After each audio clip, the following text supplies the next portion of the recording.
Acting Minister of National Security Fitzgerald Hinds is calling on all Venezuelans to take advantage of the two-week amnesty period to register. The registration process opened at venues in Port of Spain, San Fernando and Scarborough this morning, with many Venezuelans seizing the opportunity to register. The gates at the Queen's Park Oval in Port of Spain were opened at 7 a.m., with many Venezuelans lined up as early as 4 a.m. Minister Hinds was pleased by what he saw and said the process was good. We have given this opportunity and we have made it clear in Spanish on diverse occasions, in English on diverse occasions. Even in my communication this morning, I say we give this window of opportunity, and that's why we have invited all the Venezuelans here to come and make use of this process. If they do not, then they run the risk of being outside of the sunshine, and they'll get...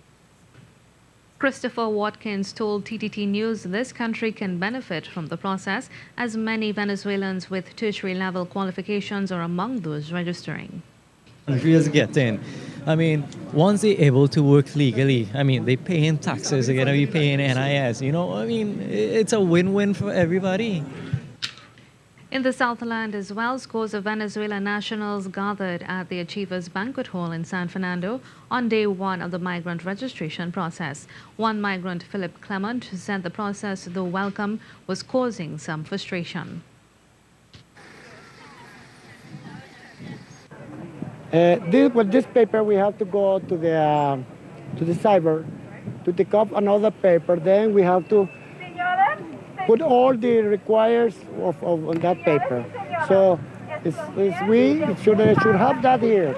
So how we can go now? We should get this information before them to come here.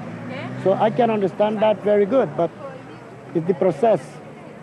Mr. Clement said because the information given wasn't quite clear, many of those gathered today would have to complete the forms at a cyber cafe before they return to complete the registration process. Well, the form is in English, but I don't know. But I brought a paper right now. They say they're going to translate it and show us how to do it, the information, what they need. With this, now we have to go. The registration process will run for a period of 2 weeks ending on June 14th. The centers opened at 7 a.m. and will close at 5 p.m.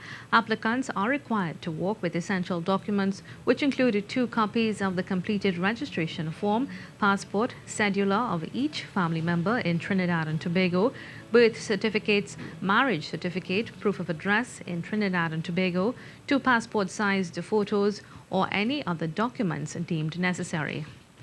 At this time, we go live to the Queen's Park Savannah, the Queen's Park Oval, where reporter Karen Cozier-Phillip is ready to give us an update. We understand Venezuelans are continuing to arrive as they seek to register in government's amnesty program. Karen, can you tell us what's happening at this time?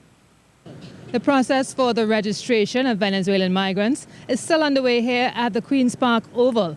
We spoke to a few of them a short while ago, and they said that everything went smoothly. The only hiccups they had was if they did not walk with all of their copies, that is photocopies of their original documents, of their birth papers, their marriage certificates, and of course their cedula. Now, one person we spoke to said she estimated there were about 300 or more persons in the Queen's Park Oval at the time that she was there. Others also told us that they were happy that the process went smoothly and that they can now rest comfortably knowing that the police or anyone in authority will not be on the lookout for them. We're also told that once they get the receipt showing that they registered for the permit that gives them 1 year to work and stay in Trinidad and Tobago, that they can work immediately upon receiving that receipt. So that's what's happening here outside the Queen's Park Oval. For TTT News, I am Karen Cozier-Phillip. And Venezuelans have found the registration process at the Caroline Building in Tobago to be a quick and smooth process rather, since not many people have been coming in to register. TTT News noticed the Venezuelans have been trickling in during the morning period. For one Venezuelan, Victor Alfonso, who has been a resident there for 3 years, said the registration process would bring about change in his life and is pleased that he is now afforded this opportunity. I came here and started working teaching music and Spanish for the IVCC, a culture institute, in a cultural exchange program with THA, the culture department.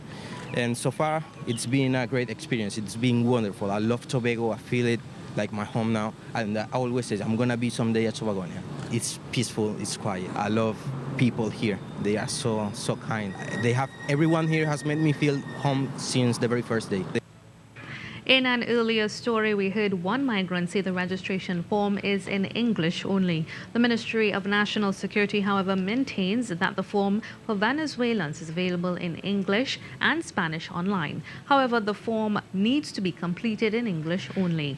In a social media post, the ministry said all registrants must fill out the online application form before going to the registration centers. Online, there is an option at the top right-hand side of the website stating EN, which is short for English, and ES, which is short for Espanol or Spanish. The registration process will run for 2 weeks, ending 14th June 2019, including weekends. The ministry is reminding Venezuelan nationals to bring in 2 copies of their completed online registration form, along with all supporting documents and 2 passport photographs. And on the eve of today's registration process, about 40 Venezuelan migrants were found at a makeshift camp in the forest in Santa Flora. Trinidad and Tobago Defense Force members discovered the group hours after they arrived into the country at an unauthorized port of entry along the southwestern coast. Children and women were among the migrants who were conveyed to the nearby Santa Flora police station in several pickups where they were expected to be processed by immigration authorities. At least 2 families, all with items of clothing, were among those found in the forest.